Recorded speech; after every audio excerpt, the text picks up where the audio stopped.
They call me the Ice King for a reason. Alistair Thorne doesn't lose. I dismantle companies, absorb legacies, and reshape industries. My next target? Nexus Tech, a brilliant startup run by a defiant prodigy named Liam.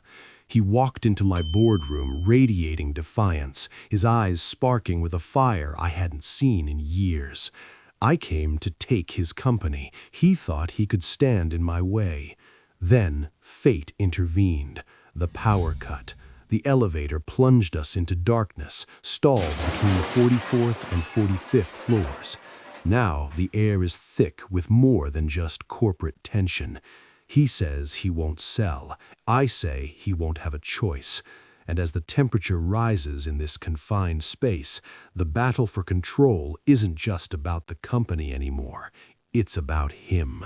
The silence in the boardroom was palpable, thick with the scent of ambition and expensive coffee. My name is Alistair Thorne, and I had carved my empire from the ambition of others, building Thorne Industries into a behemoth that swallowed smaller, less aggressive ventures whole. My reputation preceded me, ruthless, relentless, and always victorious.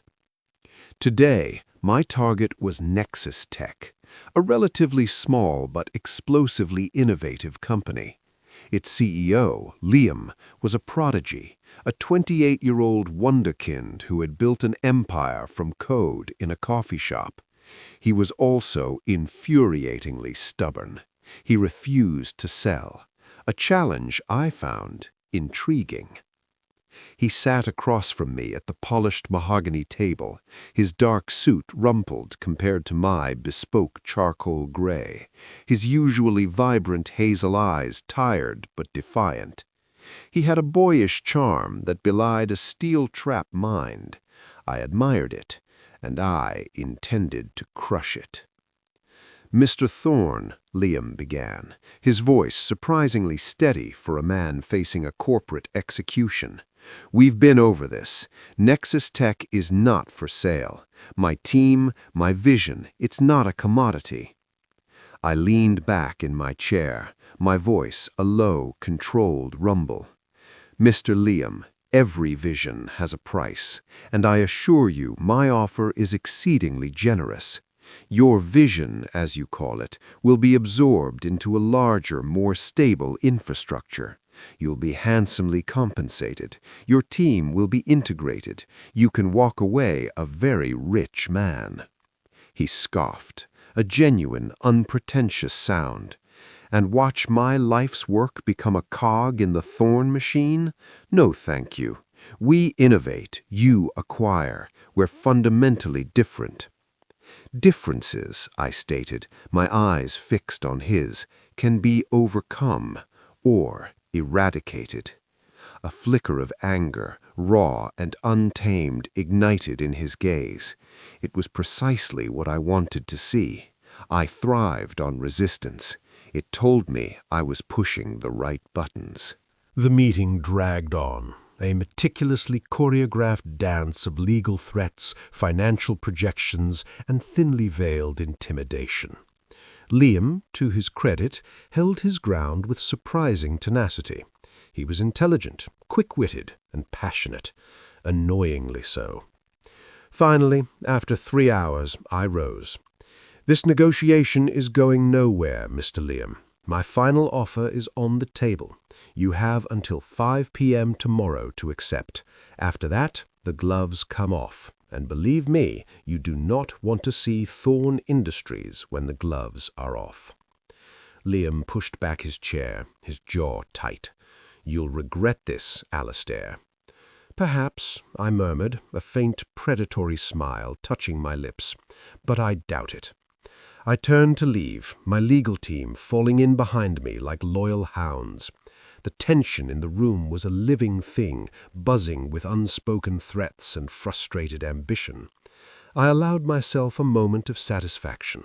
The hunt was always the best part. I stepped into the elevator, my head of security, Marcus, ensuring I was alone. I preferred it that way. Solitude was my natural state, even in the bustling heart of my corporate empire. Liam had dismissed his team and was walking towards the elevator bank just as my private lift opened. Our eyes met across the vast lobby. A spark, sharp and undeniable, flew between us. A challenge, a promise. He walked into the elevator bank just as I was about to press the button for the ground floor. Before I could activate the privacy lock, he stepped into my private lift. "Going down?" he asked, his voice laced with an infuriating mock politeness. "Or are you planning on hovering above your conquered territory all day?" My jaw tightened. "This is a private lift, Mr. Liam. I suggest you wait for a public one." "And miss the opportunity to have one last conversation with my soon-to-be former company's executioner?" he retorted, a glint of humor in his hazel eyes. "I don't think so." He pressed the button for the lobby himself, his fingers brushing perilously close to mine. The air in the already confined space crackled. The scent of his expensive, slightly rebellious cologne, a mix of citrus and sandalwood, filled my nostrils. It was intoxicating and completely unwelcome. "You really think you can stop this, Liam?" I asked, my voice low. "I know I can," he shot back, his chin jutting out.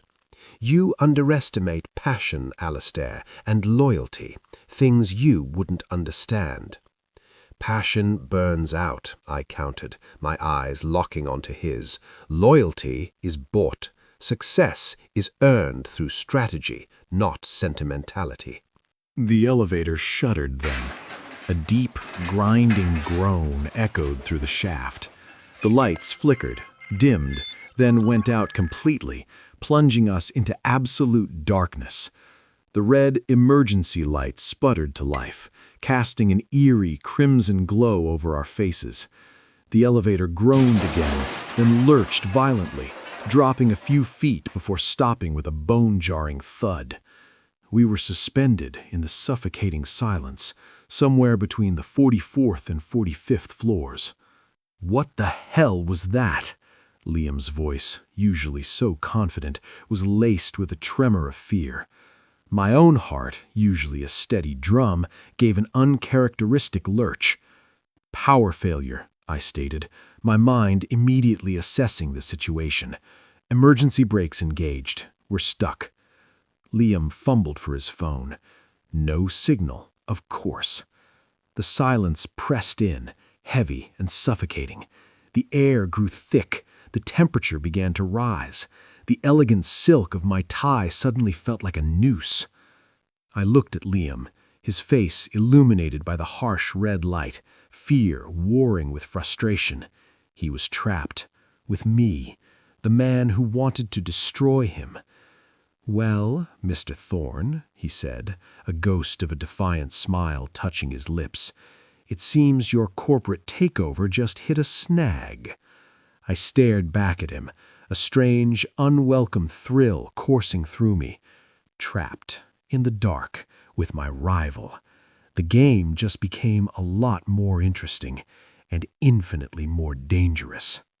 The air in the stalled elevator grew heavy, thick with stale oxygen and the unspoken tension between us. The emergency light cast long, distorted shadows that danced with every subtle shift of our weight. The initial shock had given way to a simmering frustration, particularly from Liam. "This is ridiculous," he fumed, pacing the small confines as best he could with no actual space.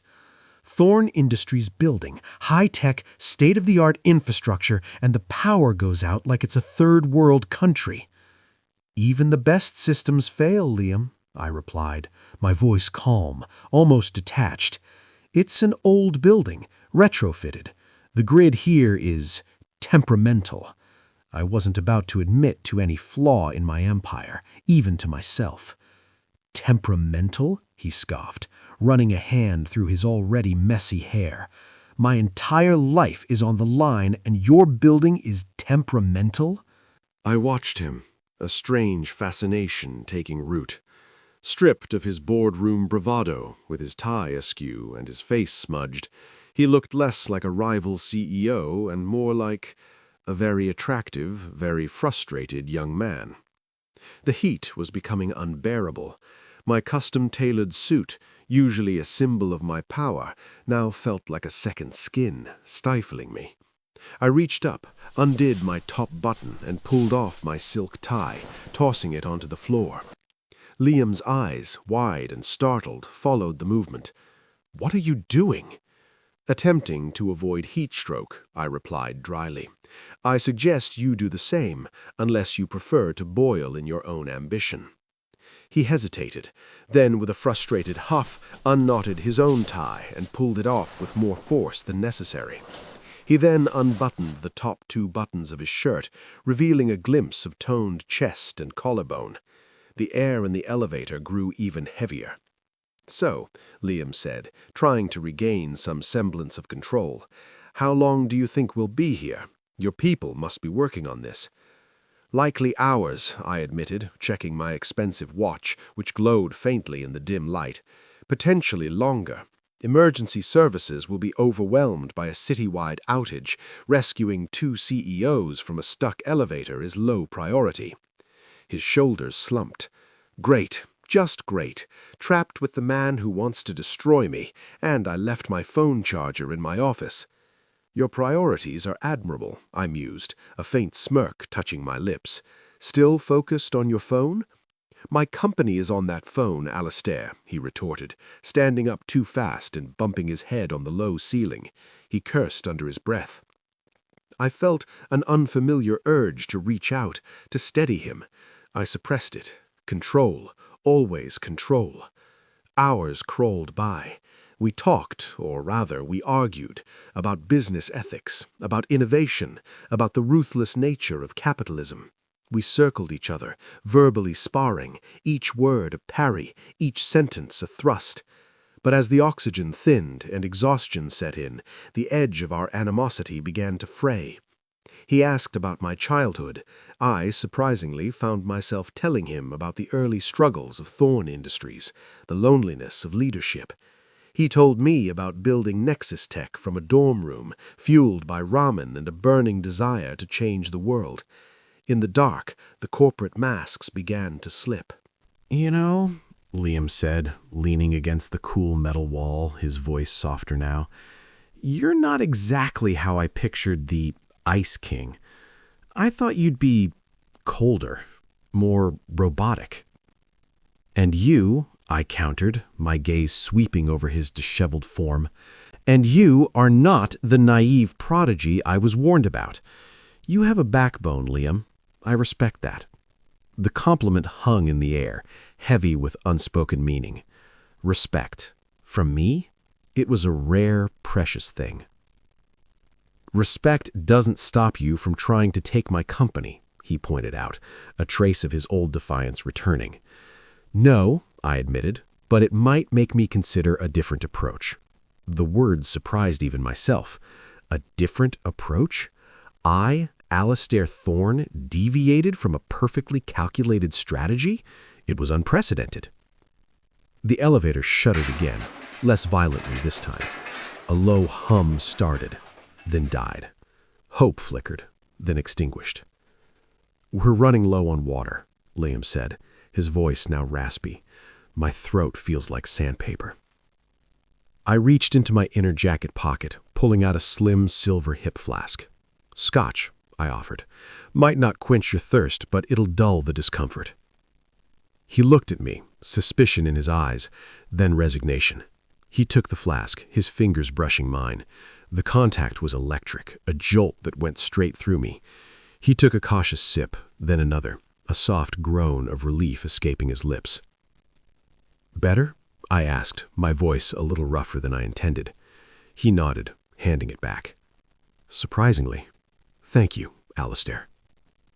The thank you was soft, genuine, stripped of all sarcasm. It melted something inside me, a tiny crack in the icy fortress I had built around my heart. As the hours wore on, Liam eventually slumped against the wall, falling into an uneasy sleep. I watched him, the red light casting his features in a soft, vulnerable glow. The harsh lines of my face softened as well. He was so young, so full of fire, so utterly out of place in my dark, confined world. I found myself thinking about his passion, his loyalty to his team, his unwavering belief in his vision. These were qualities I had long since discarded in my relentless climb to the top. Seeing them in him, so pure and uncorrupted, stirred something long dormant within me. The air grew stagnant. He stirred, groaning softly, his head lolling. I reached out, instinctively, gently, placing my hand on his forehead. He was warm. Too warm. "Liam," I whispered, my voice urgent. "Wake up." He blinked, his eyes unfocused. "Thorne?" "You're overheating," I said, my heart beginning to pound with a new, unwelcome fear. "We need to get you cooled down." There was only so much I could do in the cramped space. I unbuttoned his shirt further, trying to fan him with a stray corporate brochure. It was useless. He was shaking, feverish.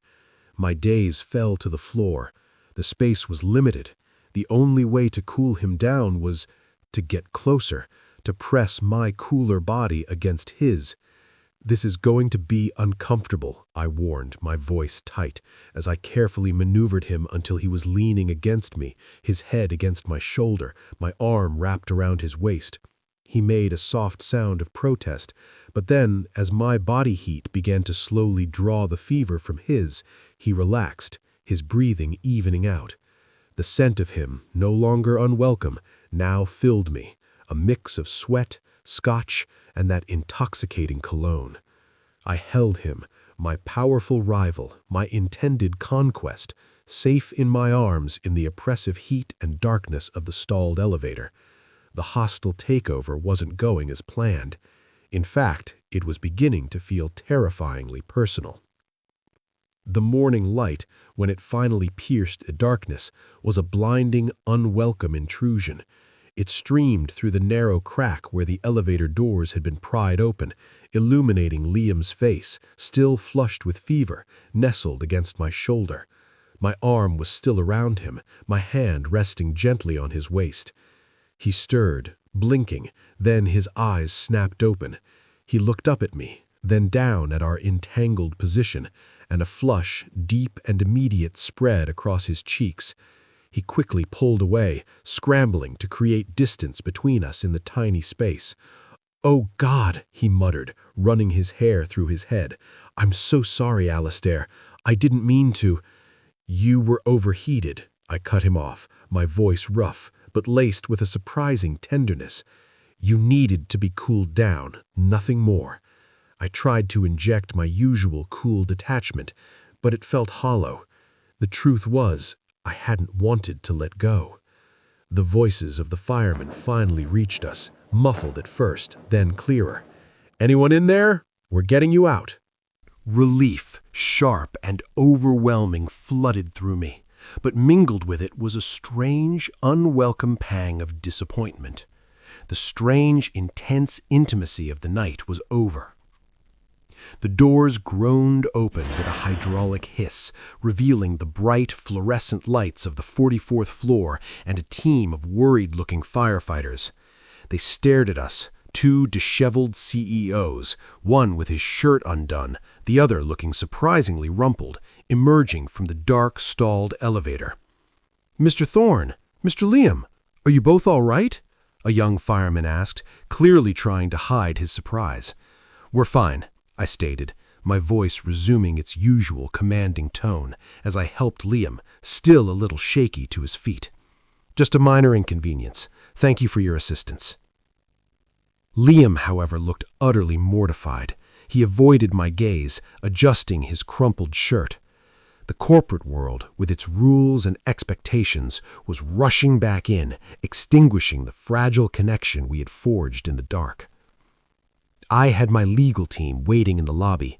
Liam had his PR team, no doubt ready to spin a story that saved face for his company.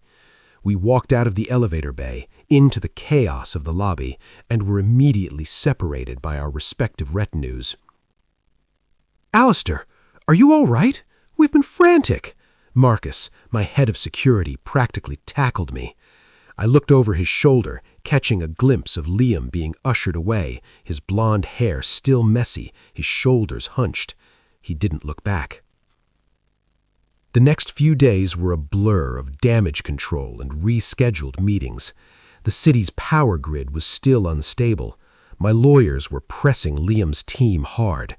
The deadline for the hostile takeover was still set for 5 p.m., but my mind was no longer entirely on the acquisition. It kept drifting back to the dark elevator, to his defiant eyes, to his soft skin against mine. I found myself pacing my penthouse office, staring out at the sprawling cityscape. My victory, once so certain, now felt hollow. What was the point of conquering an empire if there was no one to share the view with, if the fight didn't feel meaningful? At 4 p.m., my lead lawyer, a stern woman named Eleanor, walked into my office, a triumphant smile on her face. "Mr. Thorne, it's done. Liam's team just sent over the signed acquisition papers. They accepted your final offer. Nexus Tech is yours." She handed me the thick dossier of legal documents. I looked at the signature on the final page. Liam. It was decisive, clear, and utterly devoid of his usual flourish. He had surrendered. A strange feeling, not victory, but something akin to sorrow, washed over me. I had won, but it felt like a loss.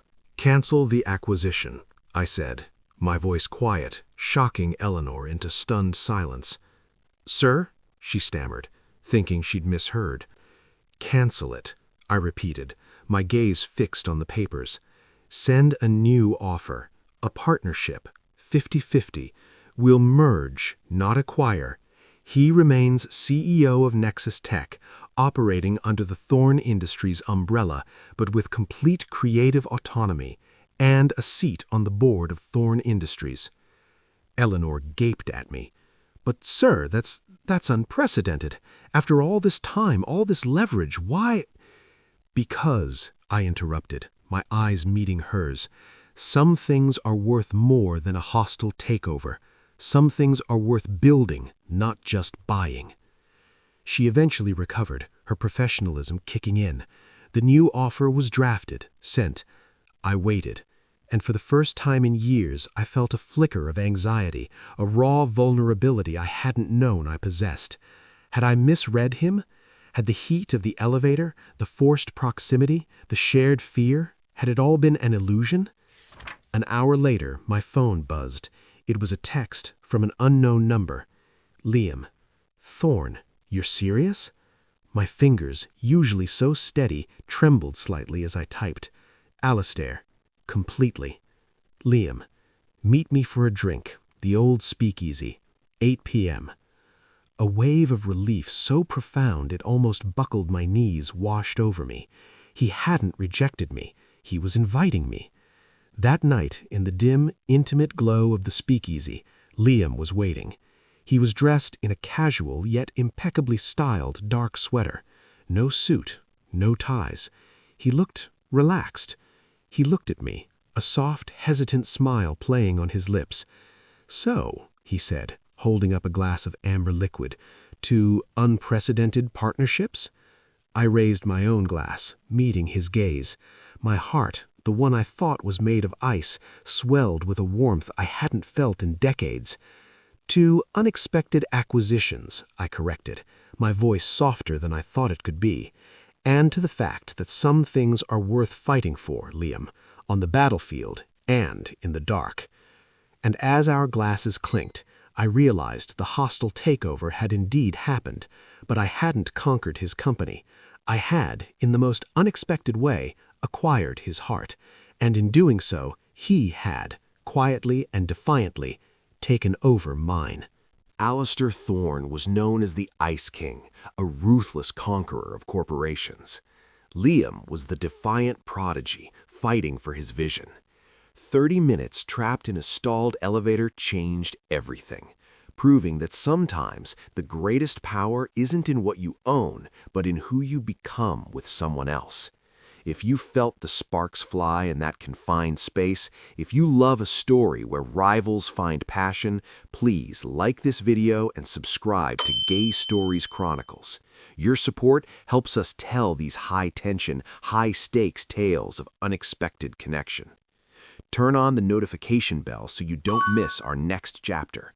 We're going from the boardroom back to the mountains for a very special update on Silas and Bo, our snowed-in heroes.